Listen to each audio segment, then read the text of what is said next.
Hello Kevin, ito na yung inantay mo na reaksyon na hiningi mo about sa relasyon niya ni Wanda. Nung pinakilala ka ni Wanda sa amin, masaya ako kasi sabi ko, oy, may poging boyfriend si Wanda na. But na-disappoint ako. Ito, medyo galit na ako nito Na-disappoint ako kasi nalaman ko na meron kang asawa. Sa napagsabihan ko si Wanda.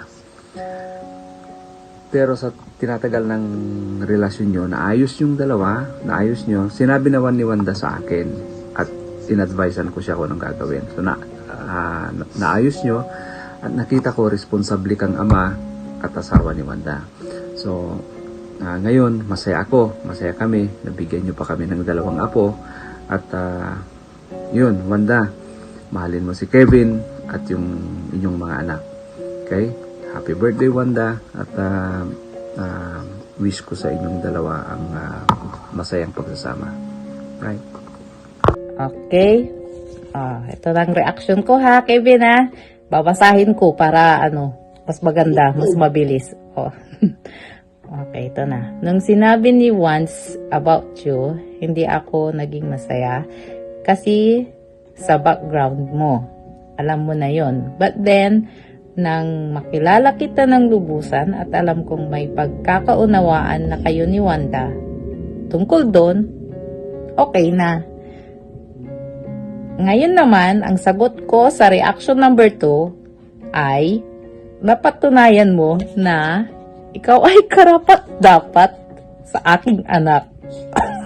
Dahil nakita kong responsible kang tatay at asawa at ginagawa mo ang lahat para sa pamilya mo. And lastly, my greetings. Tingnan mo, isang minuto lang to. Happy birthday, Wanda! Pakabait ka kay Ice, Lo, and Kevin. Love you. Love you all. Scripted daw, sabi ni Olin. Bye-bye! Ayan, hello.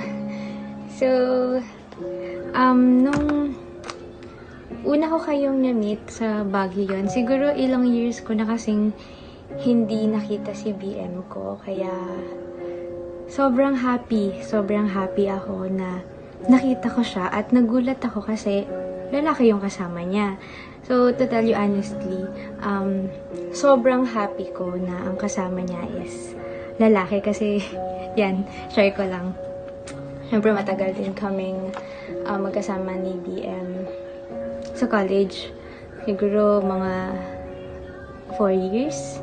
Kasi long lost, pinsan ko siya. So, kaya kadikit talaga kami yan.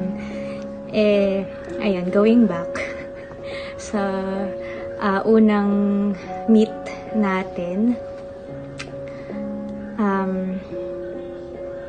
nagulat ako kasi lalaki talaga yung kasama niya. Kasi dati, ang tipo niya is madalas tibo or kasi yung relationship niya sa tibo is medyo mahaba din. So, matagal kong prayer talaga na sana kung magkakaroon siya ng partner is lalaki talaga para magkaroon ako ng inaanak. So, natupad. Kaya, happy ako na nakita ko kayo that day. Tapos kasama ko rin yung partner ko. Pero hanggang ngayon siya pa rin naman. So, happy ako na masaya si BM ko kay Kev.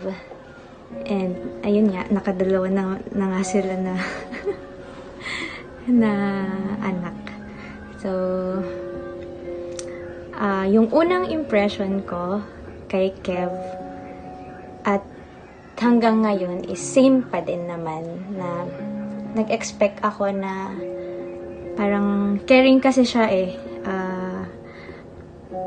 napansin ko na yon nung unang meet namin na caring talaga siya. So, wala akong masasabi. Wala akong masasabi na negative. So, ayan. Keep it up. Ayan, greetings ko. Happy birthday, BM. Miss na kita. Alam mo yan. At namimiss ko na yung bonding natin. yung mga night chika, jamming. Kasi, syempre, ang tagal din natin magkasama sa banda. Ikaw talaga yung kadikit ko eh.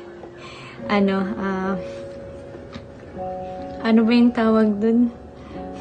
Yung kahit sa dark side kasama, sa light side. Basta naman na yun. Ayan. Happy birthday and God bless you. More birthdays to come. Stay healthy and also sa family mo, sa sa inaanak ko, and kila tito at tita. Ayan. Ingat lang palagi. And I love you. God bless. And I miss you so much. Bye.